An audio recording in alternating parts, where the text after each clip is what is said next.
Hare Krishna, everyone. Welcome back to the Bhagavad Gita study circle. We are in session number 155.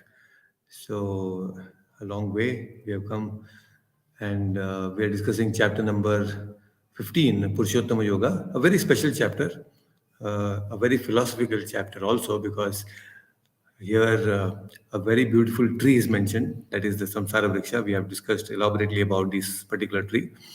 We are going to discuss more about what Krishna is saying about this Samsara Vriksha. So, before we begin, let us chant the pranam mantras. So, kindly join with me in chanting the pranam mantras. Join your palms and let's chant the prayers together. Let's dedicate this session to His Divine Grace, A.C. Bhaktivedanta Swami Prabhupada, the founder, Acharya of ISKCON, and my beloved spiritual master.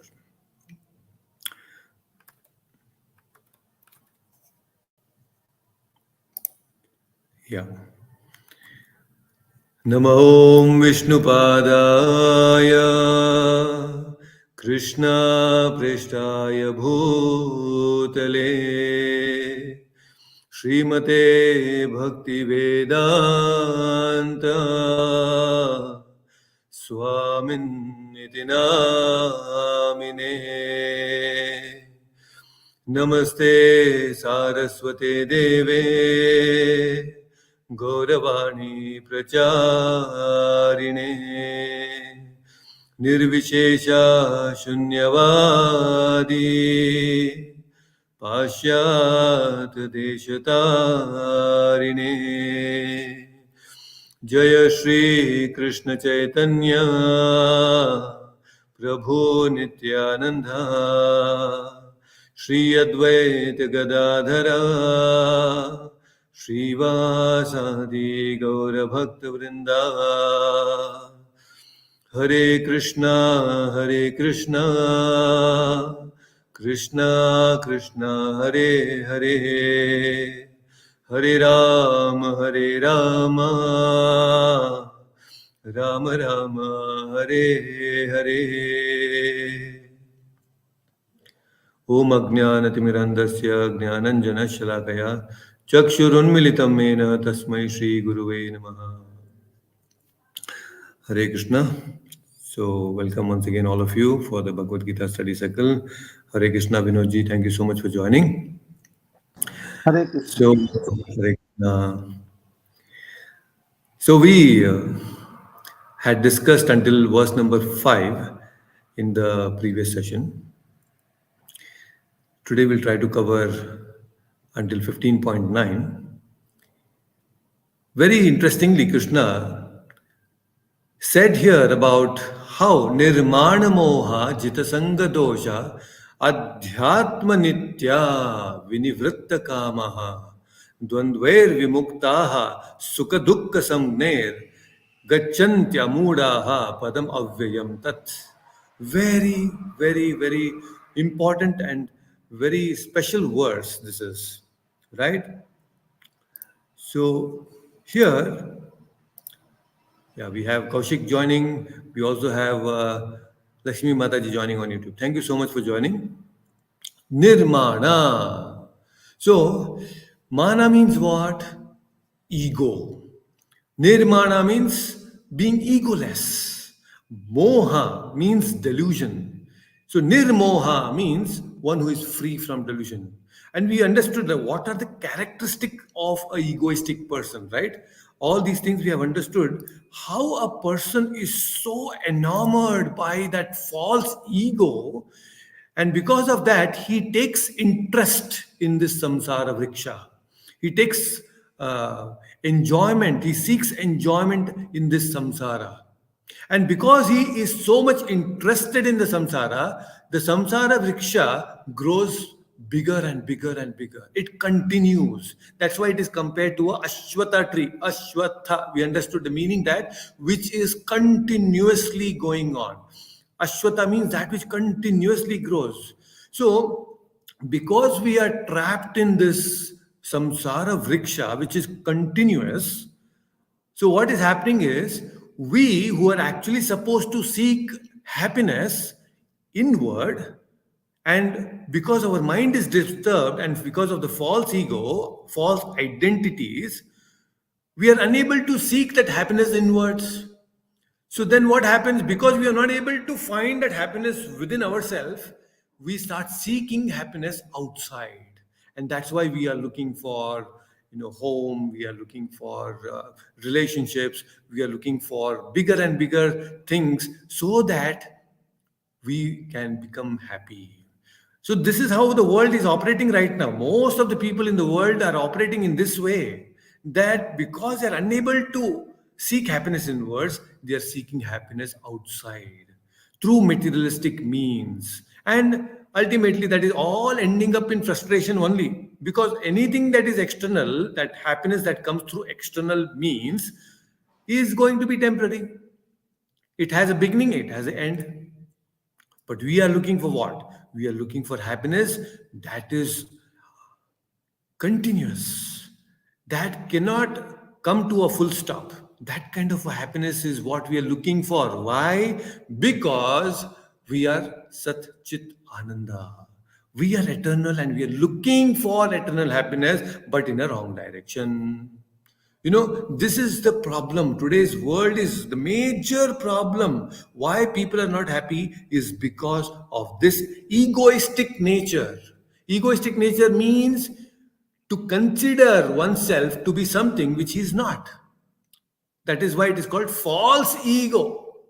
That's why people with false ego are in delusion, moha. Krishna is saying a devotee is not like that. A devotee is free from moha, a delusion.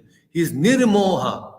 That's why he's taking pleasure in what? Adhyatma nitya. He's interested in the knowledge of the self. He's investing his time in the knowledge of the self. He's completely involved in knowing about himself. Adhyatma nitya. He's looking inward for happiness, not outside. So this is what we have to tune ourselves now. Enough is enough. We have tried enough to be happy from the external things. Now we have to tune ourselves to look inwards. It's very, very important. We have to take this very, very seriously. That's why a spiritual seeker, he takes this adhyatma nitya very seriously. He's developing that spiritual knowledge more and more. Right? That's why we are, this Bhagavad Gita sessions are actually helping us to tune ourselves to that which is permanent happiness. That is what we are looking for, actually. Right? So, when we actually tune ourselves to this kind of uh, idea of Adhyatma Nitya, then what happens is the immediate effect of this is Dvandvair Vimuktaha. Sukha Dukkha Samner. So what will happen is you will not be affected by the dvandvas, happiness, distress, right? Cold, heat, black, white, tall, short, fair, black, ugly, beautiful. All these dvandvas, this pair of opposites, you will never be disturbed by these pairs of opposite in your life. Dvandvair vimukta. No dvandva in your mind. You are very, very clear about what is reality. You know what is your true existence. So there is no confusion between what the decisions that you have to take. That's why when people actually become free from dvandva, no, dualities, their decision making ability is amazing. Very quick decisions.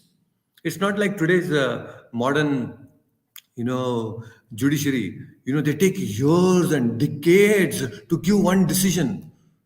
So much of time they take because there is no clarity. But in the Vedic times, the kings, they never delayed so much.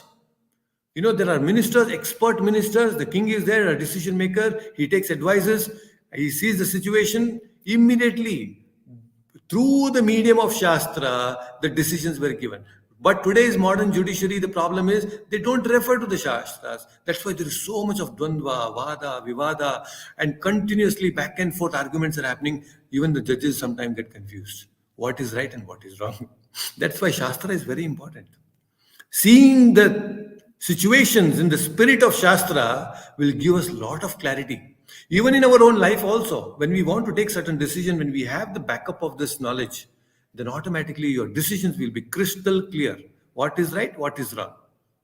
We will not be carried away by our emotions. We will be carried by our intelligence. We will take decisions not based on our emotions, but we take decisions based on intelligence, knowledge of the Shastras. Dvandvair vimuktaha, sukha dukkha samnair. You will see all these opposites of pair with a very balanced vision. No confusion. And that's what we want. Because when there is confusion, there is fear. But when there is no confusion, you are free from fear. Gachanti amudaha padamavyayam tat. So this is what we have discussed in the previous session, right? So, Hina Mataji, unmute yourself. Let's chant the verse for today. Very nice sloka this is. न तद्भाषयते सूर्यो न तद्भाषयते सूर्यो न शशाङ्को न पावकः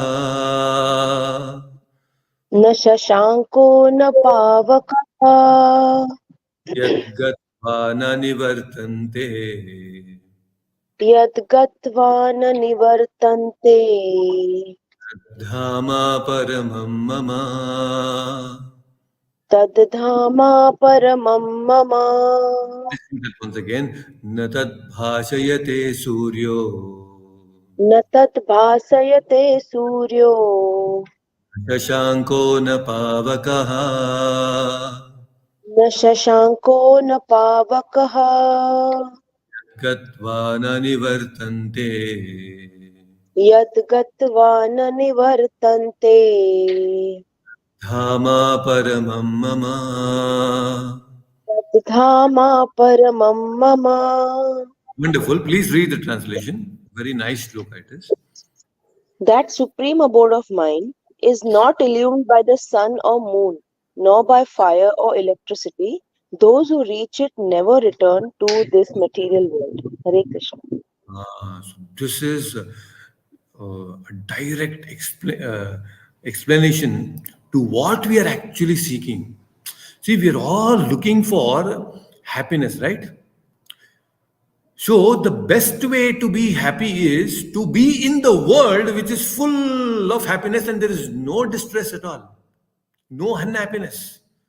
But here we are in the world which is filled with so much of distress. Every morning when you open the newspaper, you see some accident, some building fell, some bridge fell, some rape cases are happening, some murders are happening. Moment you open the newspaper, everywhere, all around us, we are looking something which is distressed, which gives us so much of unhappiness, right? It gives a certain fear. The world is filled like that. And in this kind of a world, we are looking happiness. But Krishna is saying, oh, you can escape all this and you can come to the world, which is such a beautiful world. Chintamani Dhama it is called, not ordinary Dhama. What world it is? It is Chintamani Dhama. Chintamani prakarasatma shukalpa vriksha laksha vrateshu surabhira vipalayantam Lakshmi sahasra shata sambrama sevyamanam Govindamadi purusham tamaham bhajami. So, Brahmaji, he is speaking about the beautiful world called Goloka. What is that Goloka, the spiritual world? That spiritual world is Chintamani Dhama. Every pebble there is a touchstone. You take one stone and touch it to anything there, it becomes gold. That is called Chintamani. Chintamani Dhama. Not just that, what else? Chintamani Kalpavrikshas are there. You desire trees, you go there, ask anything, you will get it. You ask a mango tree, samosa it will give you, rasgulla, anything it will give you. That is Chintamani Kalpavriksha. Then Surabhi cows are there. It gives you unlimited milk. Surabhi cows, unlimited milk. And they are not like ordinary cows, they are Kamadhenus actually. One here in this material world, Vashishta had. And so many people had eye on that uh, Kamadhenu. Everybody wanted to steal that Nandini cow. So many people tried also and they got cursed, including Bhishma. So you can imagine one cow from that heavenly planet. That was heavenly planet. You can imagine in spiritual planet what kind of cows it will be. Amazing cows. That is the world Krishna is offering us. He's saying, and anybody who reaches that world will never return to this material world. So it's a great secret that Krishna is sharing. All of us can actually escape this maze of material world and go to the spiritual world. And best part of that world is Krishna is saying here, na shashanko na pavakaha. This world, the spiritual world, is not illumined by sun or moon. You know, our world in this Jagat, this earthly planet is actually illumined by what? Sun. Without sun, we have nothing, no life on this planet. Without sun and the moon, life cannot exist on this world. But Krishna is saying that his world, Golokadham, Vaikuntha, is not illumined by the sun and the moon. It's very beautiful actually to know. See, every time we have to be humbled actually. By this statement of Krishna, we are supposed to be very humbled. Why humbled? Because every time when a pujari is doing arti in the temple, what is he doing? You know, he's showing some arti, which is the small diyas, right? Small fire, pancha arti, eka arti. The pujari is offering like this. What should be our mood? Mood of the pujari and ourselves also who are watching that arti. Oh my Lord, you know, I'm offering you this small lamp, this little light. But you are that supreme consciousness, that your Brahman, whole Brahman effulgence is coming from you. You know, but I am showing this small light, not so that you can see me, but just that I can offer you something. How can, oh my Lord, with this little light, I can be showing you and offer this small light, who are such a big light of consciousness? In fact, the sun and the moon, our sun and the moon, they are illumined by this Brahma Jyoti. Your Brahma Jyoti. Can the sun and moon show us the consciousness, the spiritual things? The sun and moon can show us trees, the plants, the animals, all these material things the sun and moon can show us. But has the sun and moon ever shown us the Atma within us? No, it cannot show. Right? You can now understand our situation. We cannot see anything without the sun and moon, and the sun and moon are deriving its light from the Brahma Jyoti, which is the light illumined by, emanating from Krishna's body. That Brahma Jyoti it is. So that is why Krishna is saying, when this sun and moon of this world is illumined by my Brahma Jyoti, why there is need of a sun and moon in the spiritual world? Because my Brahma Jyoti is everywhere. There is no need of any sun or light there, sun or moon in the spiritual world. There is so much beauty here. That's why we should know, oh my Lord, I really cannot offer you anything. There is no chance that I can actually offer you anything. Na tad bhashayate suryo, na shashanko, na pavakaha. Pavaka means Agni, fire. Agni also a spiritual sense is there, you know, our spiritual sense. This has a spiritual meaning. Surya also represents eyes. You know, the eyes. Chakshus Suryo Ajayataha. It says in the Purusha Sukta, right? And mind or the moon represents our mind.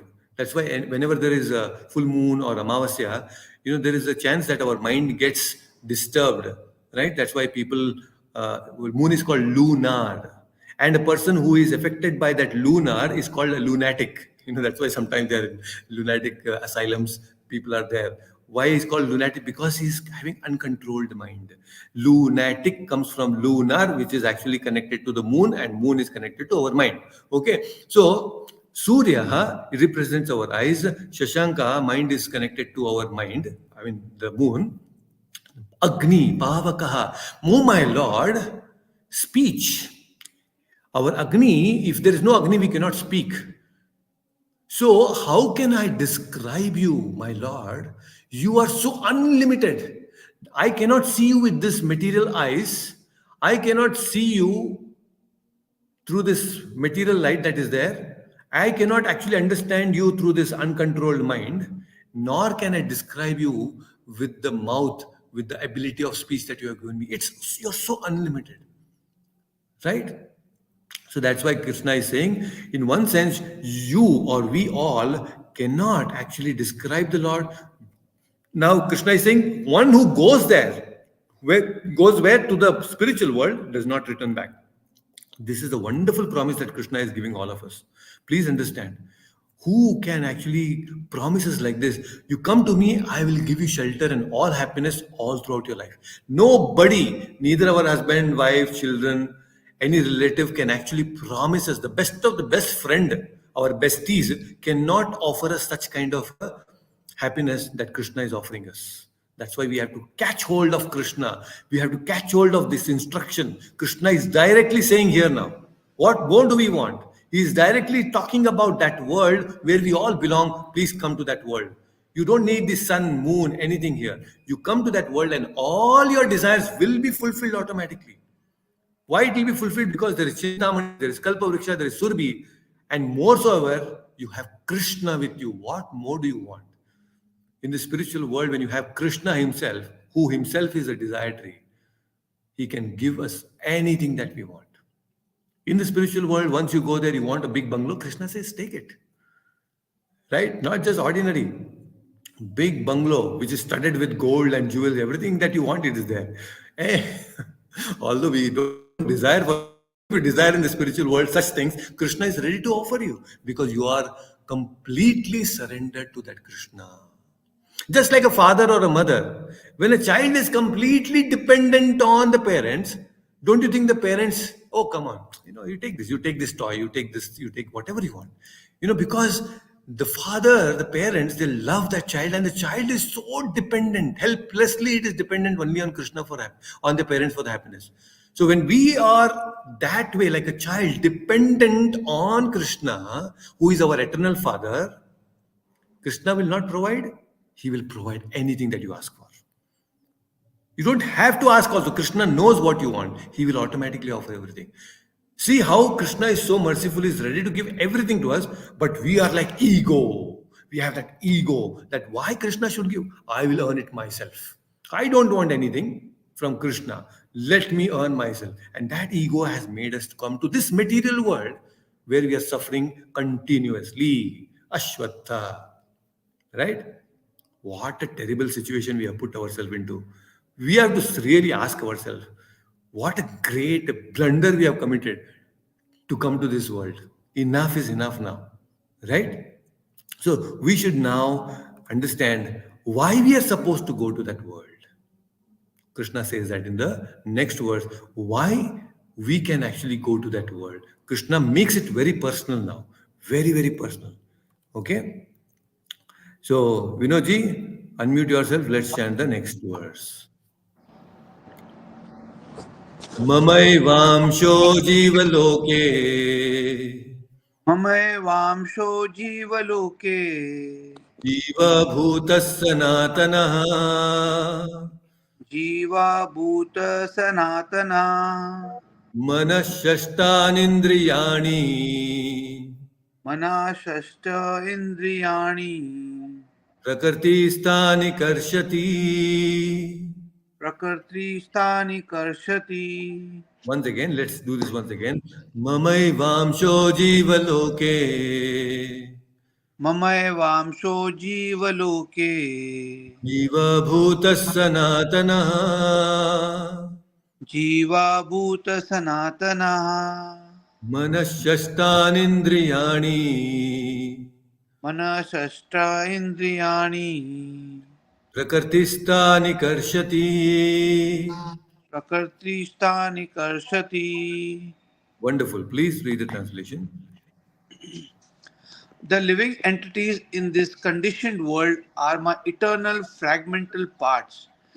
Due to conditioned life, they are struggling very hard with the six senses, which include the mind.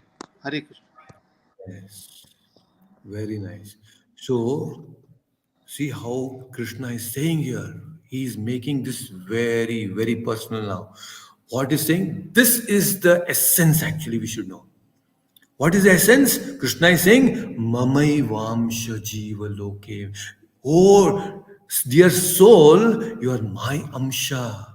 Krishna is saying you're not ordinary.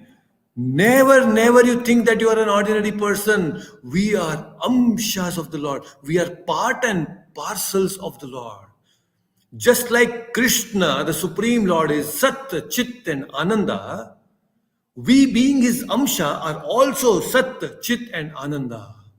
But what Krishna is saying, because we are conditioned, because Jiva Bhuta, we are actually conditioned to this material world, we are deluded. We are deluded continuously. So badly we are deluded. Right? So this is our problem. We are not able to sort out this problem. And that is why Krishna, when he says that you are my eternal being, we should know one thing. When we talks about Sanatanaha, Sanatana means what? That which always exists. Jivatma, that means the Krishna's Amsha always exists. There is it's not like the Jivatma only exists between the date of birth and the date of death. No, it is not like that. He is Sanatana, always going to exist every time. So this is Krishna's, we are all expressions of Krishna in one sense. There is no difference between Krishna and us in the sense qualitatively. Qualitatively, there is no difference between the Jivatma and the Paramatma. But we are now put into ignorance. Krishna has put us into ignorance. And I will tell you, there is no death for Jiva. The jivas are not born, neither they are going to die. This we have always discussed in many previous verses, also, especially in the second chapter. We have come to know very clearly there is no death or birth for the jivas. The explanation is very clear. Now, the only thing is there is something between birth or rebirth and death. Birth is there, death is there, and there is rebirth. Now, there is something that is happening between this birth, rebirth, and all of that. That we need to understand. Shashtan Indriyani. Krishna is talking about the six senses here. We have five senses, right? And Krishna is talking about the sixth sense, which includes the mind. So, let us understand what is happening to us when we die. Very important. Hina Mataji, unmute yourself. Let's chant this. Kaushik, I think your device is not connected. So, Hina Mataji can unmute. Verse number 8. Let us try to understand this verse number 8. Shariram yat avapnoti शरीरं यद् अवाप्नोति yachapi utkramantishvaraha यच्चापि उत्क्रामतीश्वरः घृत्वैतानि संयाति घृत्वैतानि संयाति वायुर्गन्धानि वाक्षयात्.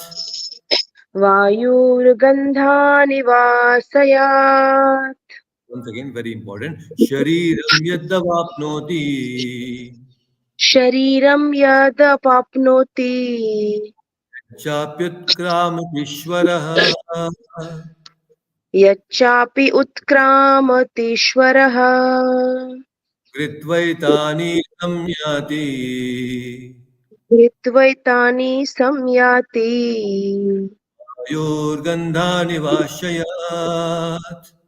वायुर्गन्धानि वासयात्. Very important. Please read the translation. The living entity in the material world carries his different conceptions of life from one body to another as the air carries aromas. Thus, he takes one kind of body and again quits it to take another. Hare Krishna. Very, very important. Very important verse. Okay, so let us try to understand this verse because it has something very important to do with all of us. In the previous verse, what Krishna said, he said that you are all my Amsha. Right? So, as Amsha, we are Sanatana. But when we are Sanatana, we are experiencing something called as death, right? We are also Ishwaras, small Ishwaras. We are not God. Supreme God is Supreme Ishwara, Parameshwara is God, Krishna. But we are small Ishwaras. So this living entity is also sometimes called as Ishvara.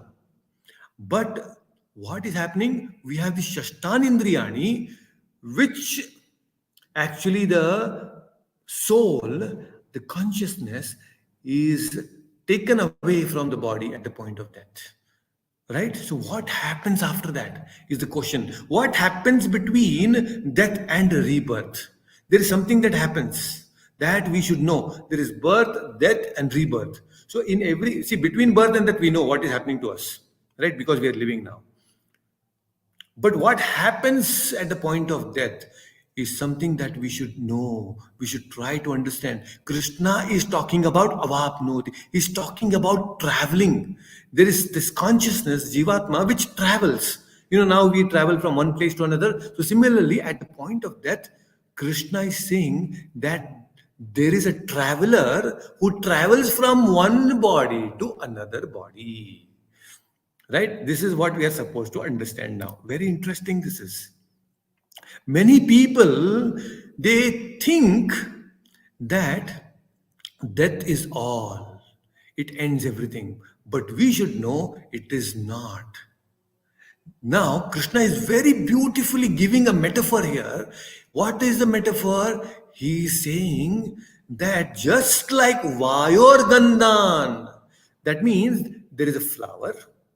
When there is a flower, there is a fragrance, right?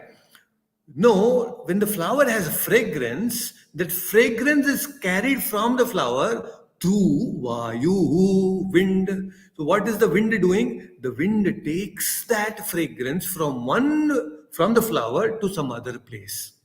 Right? Similarly, now in our situation, the flower which we can see, right? Flower is something that we can see, is this physical body. Body is something that we can see. Fragrance is there. Can we see the fragrance? We cannot see the fragrance, but it exists. So fragrance is the Shukshma Sharira, Man Buddhi Ahankar. That Shukshma Sharira is the fragrance. What is happening to the Shukshma Sharira? It is carried by the fragrance is carried by the wind. Just like the fragrance is carried by the wind, the Vayu, which is Jivatma, carries this Shukshma Sharira from one body to another body. What a wonderful metaphor, analogy to understand this. See, very, very important. Krishna is saying this. How nicely the flower is the body, the wind is the Jivatma, which carries the fragrance, which is the six senses from one body to another body. So then what is death? If you want to know what is death, then we should know what is life. Correct? We should know what is life. So far, what we have understood, most people in this world, for them, life means this body, which consists of this Panchabhuta, five elements: earth, water, fire, air, ether. Right? But what is earth, water, fire, air, ether? On its own, you take the mud, it is dead matter. You take water, it is dead. Can the water speak to you anytime? Can the mud speak to you anytime? The wood will speak to you anytime? No. Air will come and blow something and say, whisper something in your ears? No. The sky is talking to you anytime? No. So this actually, our body which is made up of this Panchabhuta is dead matter. Then what is life? This is something that we have to understand. So we are not this body. There is the Jivatma. Jivatma has consciousness. Just like the magnet has the magnetic field, I had given this analogy before. Magnet has a magnetic field. Similarly, the Jivatma, Mamai Amsha, Krishna said, right? The Amsha of Krishna has consciousness. That consciousness, then later on, the consciousness, Jivatma, never actually interacts with dead matter directly.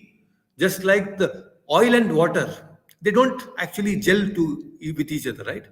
You see, oil and matter, they never mix with each other. They're always separate. Similarly, the spirit, the consciousness, and the matter never gel with each other. So something that is living, that is spirit, Atma, never actually interacts with the matter directly. Then what is interacting with the matter? There is something between. That is the Shukshma Sharira, the mind and intelligence. The Shukshma Sharira, the Indriyas, the mind and intelligence is one which comes between the Jivatma and matter. So there is Jivatma, consciousness, which interacts with the mind and the mind and intelligence in turn interacts with the physical body, the Panchabhuta. You getting the point? For giving an example, okay. Suppose there is a dark room, okay. There is a dark room.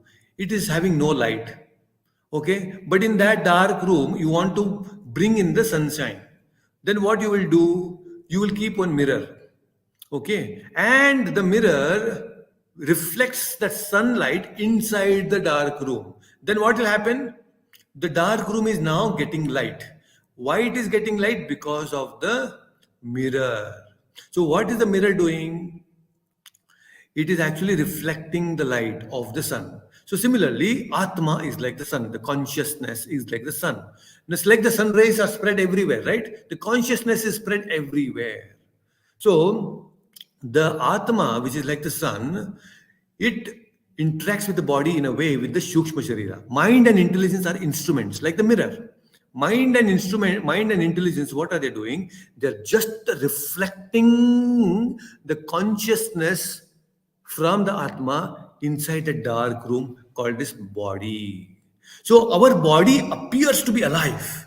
Why it appears to be alive? Because the Shukshma Sharira, mind and intelligence, is reflecting the light of the consciousness of the Atma.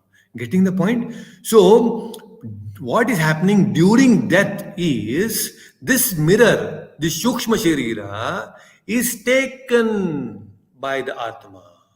Moment the reflection is stopped, that means the mirror is taken away, the room is dark again, it's dead. That is what is happening at the point of death. We think that, oh, when the man falls down, the man's body falls down, he's dead. That means what? Actually, the mind and intelligence, the Shukshma Sharira, has left the physical body. It is taken away by the Jivatma. That is what we have to understand. So, body is actually always dead. It is never alive. What is alive is actually Atma. Atma is always eternal, living. But it is surcharged. The body is surcharged with energy through the medium of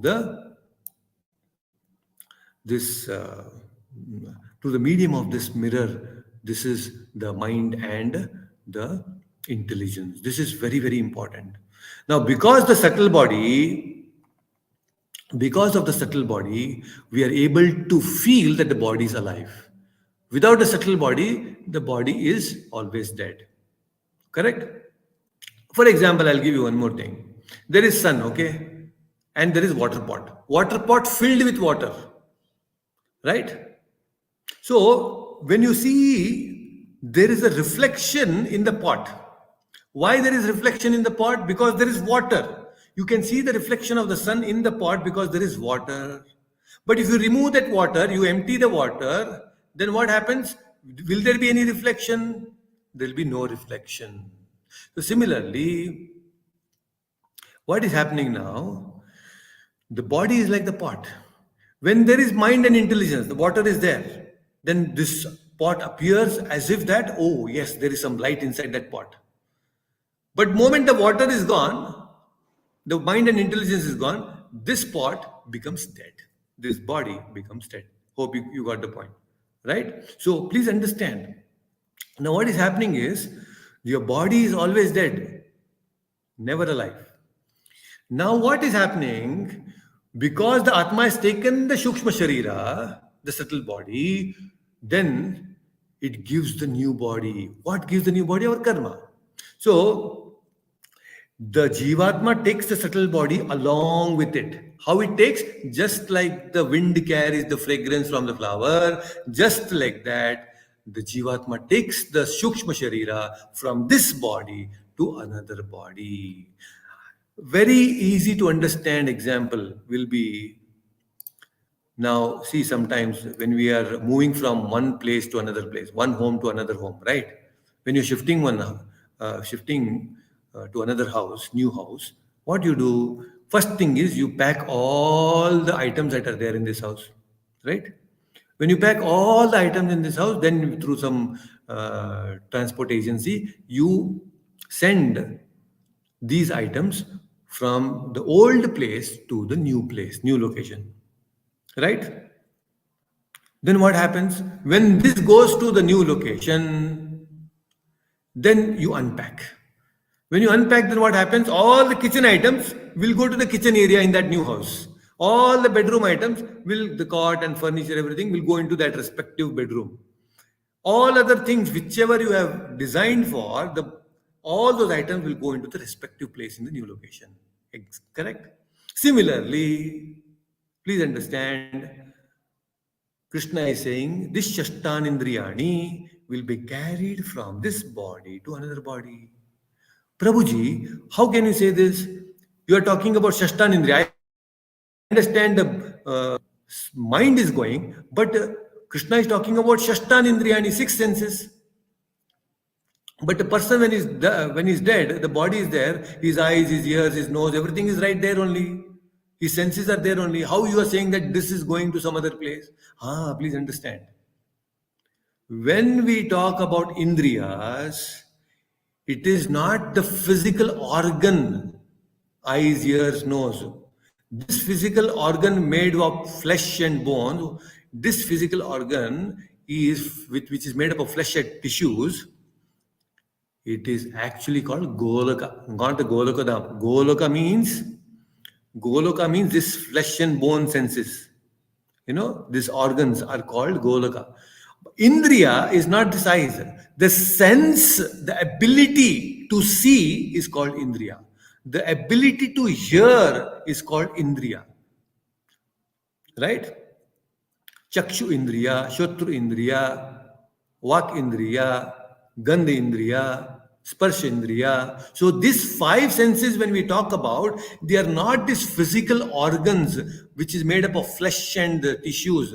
No, that is not called Indriya. The ability to see, the ability to hear, the ability to speak, that is called Indriya. These are called Goloka. So what Krishna is saying, Shashtan Indriyani, it means that the Jivatma takes the sense of seeing, the sense of hearing, the sense of touch and everything from one body to another body. Correct? Getting it? So just like when you pack all the items from the old house, then you transport it through some packers and movers, and then you go to the new house, what is happening? Just you unpack everything. Kitchen items will go into kitchen, bathroom items will go into bathroom, bedroom items will go into bedroom, the living room items will go into the living room. Isn't it? Exactly like that, the Jivatma takes all these five senses, Indriyas, and then places all these five senses into the respective areas in the new body. That is what is happening. Hope you got the point. Right? So please understand, the new body is having the same old Indriyas. Indriyas are not changing. Only the organs are changing. Getting the new body, new organs. But the very same old Shukshma Sharira. Shukshma Sharira is not changing. Same mind you have. Same intelligence only is there. Okay? You're getting the point? So now the question comes, Prabhuji, why are we given a new body? Why is the new body given to us? Let's chant next verse. Okay? Kaushik, you are there now. You can unmute yourself. Yes, Prabhuji. Hare Krishna. Shotram chakshu sparshanam cha Strotram chakshu sparshanam cha rasanam granameva cha rasanam granameva cha adhisthaya manaschayam adhishthaya manaschayam yanupasevate. visayanupasevate.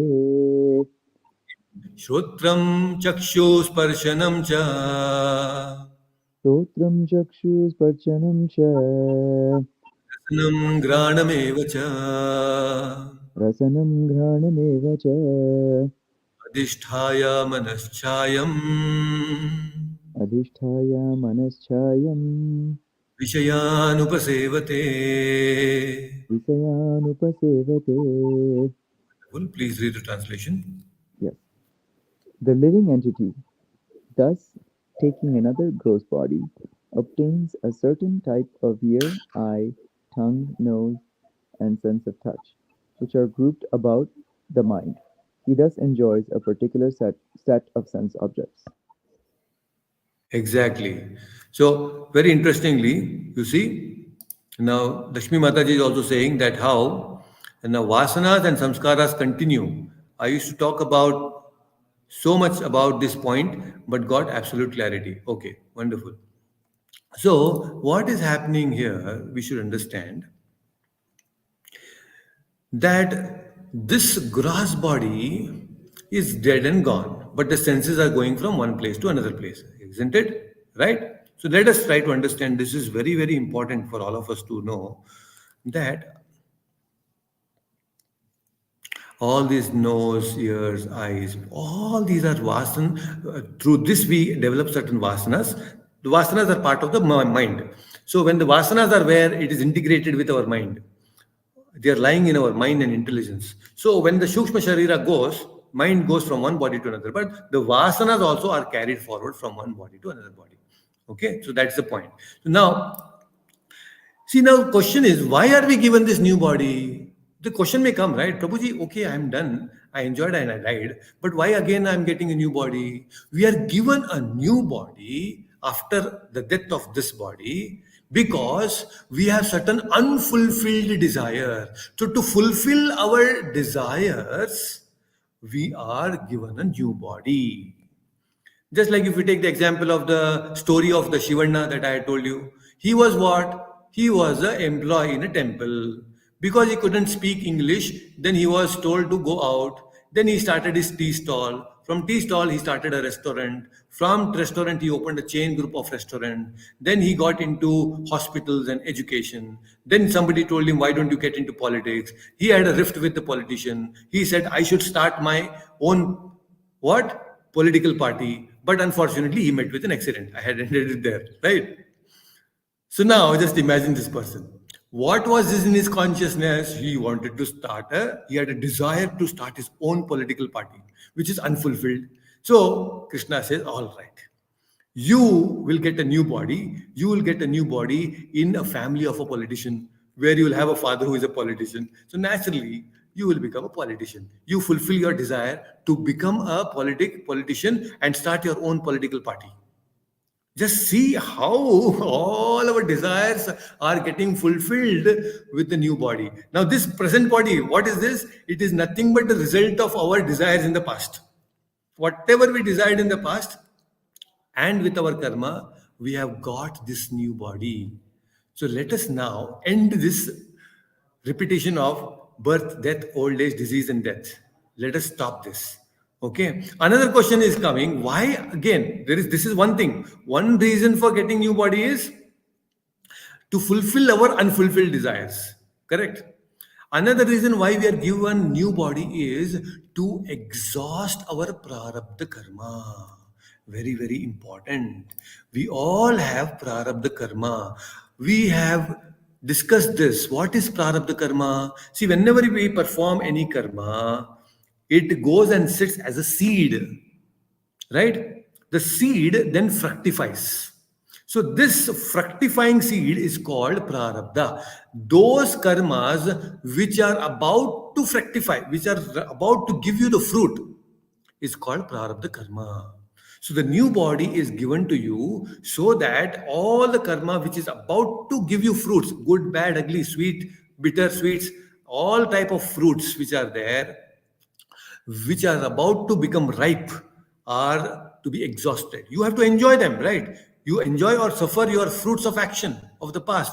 So that is why another new body is given, to exhaust our prarabdha karma. Keep eating the fruit of our karma. That's why another new body is given. Right? So first is to fulfill our unfulfilled desires. Second is to exhaust our prarabdha karma. And the third is, See, when a new body is given to us, we evolve to higher consciousness. We are given a chance, at least by the Lord, to evolve to the next level. Death means non existence. But this is a delusion. It's an illusion that we are not going to exist. There is no question of non existence for the soul. Please understand. So we are evolving from one body to another body, another body, another body, another body.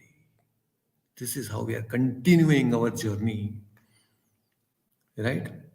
Many times certain questions come related to this, although it is not directly related to this, but there are certain questions people ask. What is that?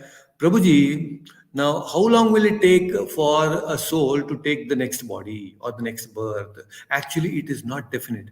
Prabhupada many times says in his books also, whenever the next body is ready, the soul leaves the present body. When your next body is ready, then the you live give up this existing body. Just like, when you're walking, when you keep your foot on the floor, the next foot, then only you raise the next foot, right? So Prabhupada gives this example: when your next body is ready, that is when you give up the present body. This is one understanding. But you see, when will that get? Suppose if you have definitely got a new body, you are going to get a new body. But how long will that take depends on how long you actually take to lift that leg and keep it to the next step, right? That depends on your karma. Some people are so tamasic, they are such a great sinners, and some people are like too pious. So it takes time to design a body, right? It's not that it is really immediately it happens. It takes time, and it is not definite. We cannot define from soul to soul. It differs. But the principle is, yes, you are going to get a new body. That is for sure. Whenever the new body is ready. But when you actually enter that new body, that depends. That depends. Yamaraja will decide that. Another question people ask: can we know our past life? We are in this present life now. Can we know our past life? The answer to this question is yes, you can. There are some methods through regressions and all of that. Past life regression, people can try to go into past and try to understand what was their past life. But scriptures strictly advise us not to do so. Scriptures are against it. We should never try to go into the past, because there is some reason why the Lord has made you forget the past. Because we are in this new body are supposed to evolve to the next level. But if you are stuck with the past, then you will not evolve. So there is a reason why Lord erases all the past memories. He erases for our betterment. You just imagine what kind of a situation it is if you start remembering everything in the past. You will not be able to live this present life peacefully. If you are a very great sinner who have done so much of sin, you have done something that you are not supposed to do, and people have cursed you. They just insulted you so much, criticized you so much. You were like unwanted person, right? In the past, Lord says you die. Death becomes a blessing for such a person. Death becomes a relief for such a sinner. Pain sometimes is required. Why that pain is required? To get relief from all that unwanted things, to get rid of our sins. So that is why we should know death is not always bad. Death sometimes is to give you relief, especially for a sinner, it is a relief. Enough of torture, that mental torture, let me die. Many people say, old people, I'm so old, I lived my life like a queen or a king.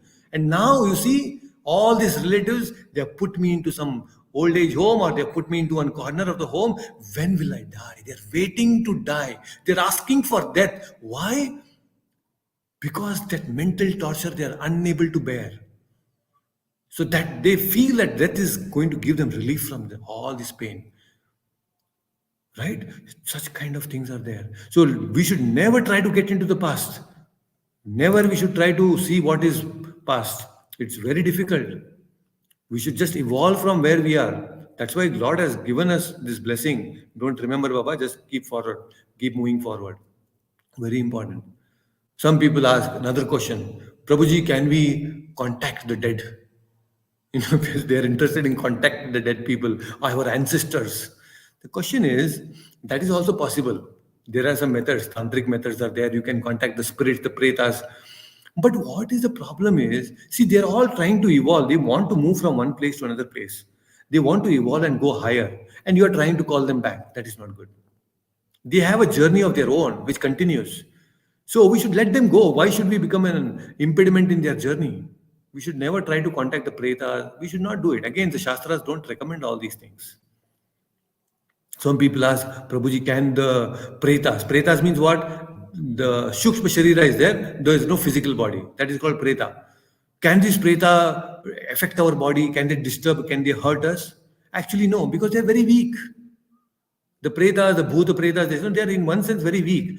But if your mind becomes weaker than the weak, then there is a chance that they can come and attack you and hurt you. But if you are chanting Hare Krishna all the time, then you are mentally very strong, spiritually very strong. So then the bhuta pretas will never come close to you. Right? So many people, especially these modern days, people they say, students, I'm a science student. Why should I believe in this reincarnation and all of this rebirth? I don't believe. What is the proof? See, the proof can be in three ways we can talk about this reincarnation. One is Shruti Pramana, one is Yukti or intelligence, and one is Anubhuti. What is Shruti? Shrutis are telling us, Dehinosmin yata dehe kaumaryam yovanam jara tata dehantara prapti dhirastatra namuyati vasamsi jirnani yata vihaya navani grinati naroparani yata sharirani. So what is happening? Navani dehi anyani samyati navani dehi. I forgot the words. But the question is, Vasamsi jirnani yata vihaya. Just like you change the clothes when it is old and you take the new ones, similarly, the Shastras are saying you take a new body when this body is old. Shruti is telling, Bhagavad Gita is talking about this, right? Yukti means intelligence. See, very clearly we should understand that why am I born in this certain condition? We should ask this question. See, some people are born rich, some people are born poor. Some people are amazingly handsome, some people are so ugly. Some people are very aristocratic, some people are so poor, they don't even have a morsel of food to eat. Now, why there are disparities in this world? If God is all equal, then everything should be equal, right? We should all be born equally. Why these disparities are there? Our karma. These disparities can be explained only through the medium of karma and reincarnation and rebirth. Otherwise, there is no answer to this. The only answer to these disparities in the world that we see is rebirth. We are all taking a certain reaction to the actions that we have performed. That's why all this confusion is there. So that confusion, our Shastras clear. Anubhuti. There is a very nice psychiatrist also. His name is Ian Stevenson. You can actually check in YouTube and Google also. There are people who have studied past life experiences. There are actual cases of past life experiences. If you go to YouTube and just say past life experiences, you will get actual documented realities of past life. Anubhuti, through Anubhuti, the person, he was born in a certain village and he remembers, no, actually, I am not belonging to this village. I belong to some other place. I'm not a part of Uttar Pradesh. I'm part of some other state. And then all these kind of stories are there. Amazing stories of rebirth. That is because somewhere, for some reason, God has given them that remembrance for some reason of the past for their benefit. So that is why you should know. There is a story of Titu Singh of reincarnation, very famous. Titu Singh, you go on YouTube, you check the video, Titu Singh reincarnation story. There are many like that, but you can check. So this is how we should know that there are this Shukshma Sharira, there is this body, mind, intelligence, and then there is birth and death. These are all incidental. A devotee never takes very seriously about this incidental body, mind, and intelligence. He takes only seriously that which is Atma Vidya, Adhyatma Vidya, Adhyatma Nitya. He's interested in that. He's interested only in the soul. Right? So very, very interesting. All these things that you have to really contemplate upon, understand what we have discussed today, and revisit and try to see what is happening with me. Where is my consciousness lying? How can I progress from this level to the next level in my spiritual life? This question we should all ask actually. That is when we progress. So, Lakshmi Mata is asking, Prabhuji, please give more clarity on what is the difference between vasanas and samskaras. And see, vasanas and samskaras, what happens is there is actually they are kind of synonyms. Okay, vasanas and samskaras are kind of synonyms, but vasanas means what happens. See, when you perform a certain repeatedly, you do a certain habit, you develop a certain habit. Repetitive action results in a certain habit, and that habit becomes a vasana, a good vasana, a bad vasana, whatever it is. There is a vasana that goes and sits in our mind, like it goes and sits in our subconscious mind. See, early morning when we wake up and we go to the bathroom immediately, automatically, as if nobody has told us, we take up that toothbrush, we apply the toothpaste, and you're moving the toothbrush as if you're not even conscious about it. Subconscious mind has taken over because you have developed a habit of doing that. Your subconscious mind, your active mind is thinking about, oh, what my project, I have to do the presentation today, I have to cook this thing, I have to cook that, I have to send my child to the school. Your active mind is thinking, but your subconscious mind is nicely rubbing the teeth. See how it is happening? It's subconsciously. Things are happening.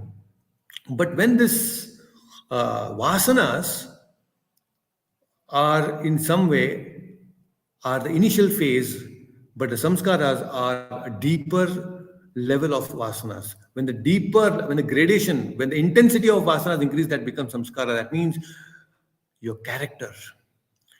That means your whole personality is defined by the samskaras that you have. Vasanas are kind of habits, but samskaras define your character. So when you are actually trying to define your personality, that is defined by the samskaras that you have. What kind of samskaras that you have? What kind of deeper habits that you have? What kind of a personality you are? What is your outlook of the world? All these different things are analyzed through the samskaras that you have. Right? So these things we need to understand. Very, very important.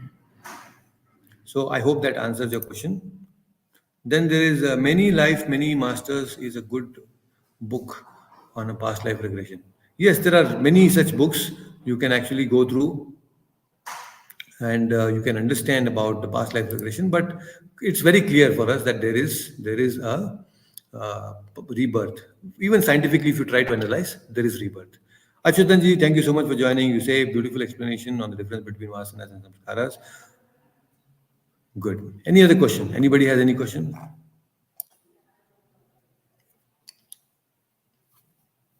So we have discussed very much about this technicalities of the body, mind, intelligence, and everything today.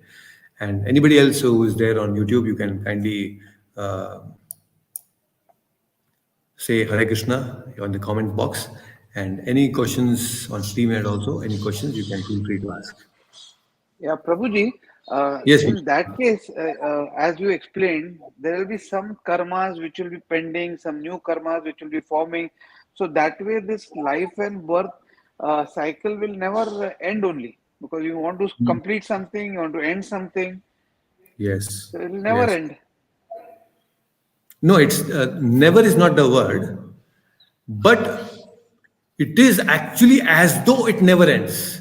Correct. Why? Because it is such a vicious cycle. It is because constantly there are vasanas, constantly there are desires. To fulfill the desires, another body. Somebody wants to fly like a bird. He's in this human form of body. He's taking the glider and he's gliding all the way in the sky. Lord is saying, you are so much interested in gliding. I did a mistake. I gave you a human body. You better become a bird. Somebody surfing on the ocean. The Lord will say, my God, all the time, day in and out, you're actually surfing on the water. I did a mistake. I shouldn't have given you a human body. You become a fish in the next. See how Lord is trying to fulfill all our desires, and for that He's giving and newer body, new clothes. Depending on the desires you have, the kind of personality you want to be, you wear that kind of a cloth, right? When people want to look like a joker, they wear things like a joker. And they look like, and when you want to showcase yourself like a chef, you wear the dress of a chef. You want to be like a soldier, you wear a dress of a soldier, right? Then you want to wear a like a dress like a, you want to be a dancer, you wear a dress like a dancer. So based on the situations, you wear different dresses, right? Similarly, the Lord has made 84 lakh dresses for each one of us. Kind of desire you have, there is a dress ready, take this and enjoy. See, so in that way, it is true. The desires are unlimited and the bodies are unlimited, but never is not the right word.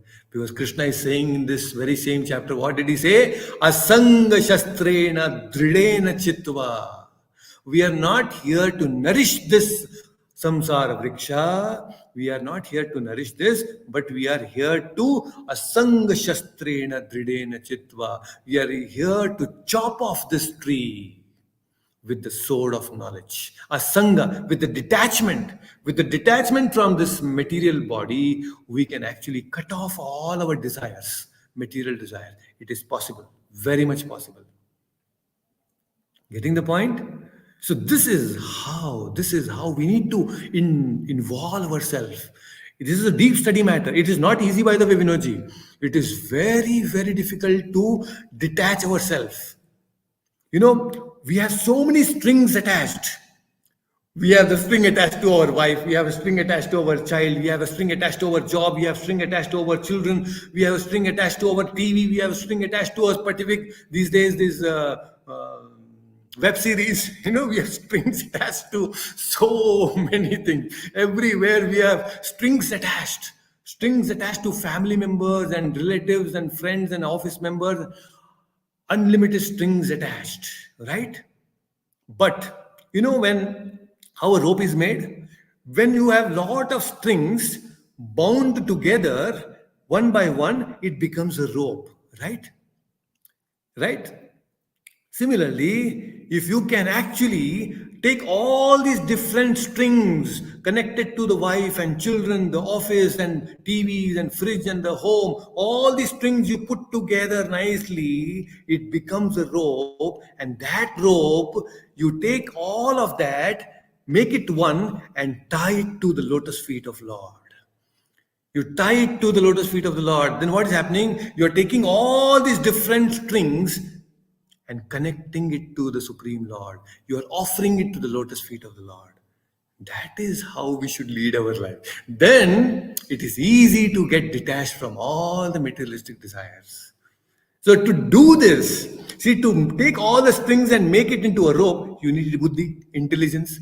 So this Bhagavad Gita class, what are we doing? We are trying to develop that intelligence to take all these strings together and make it into a rope of bhakti and offer it to the Lord.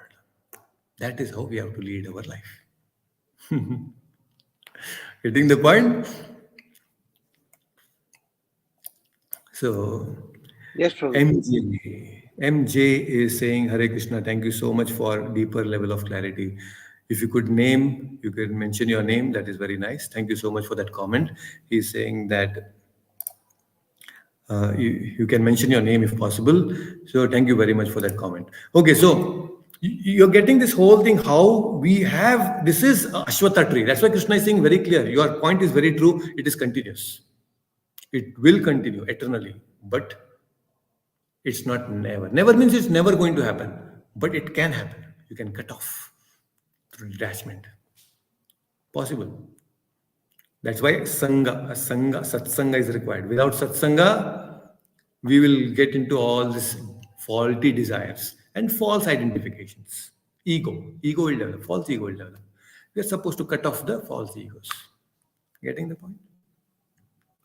Yes. Any other questions?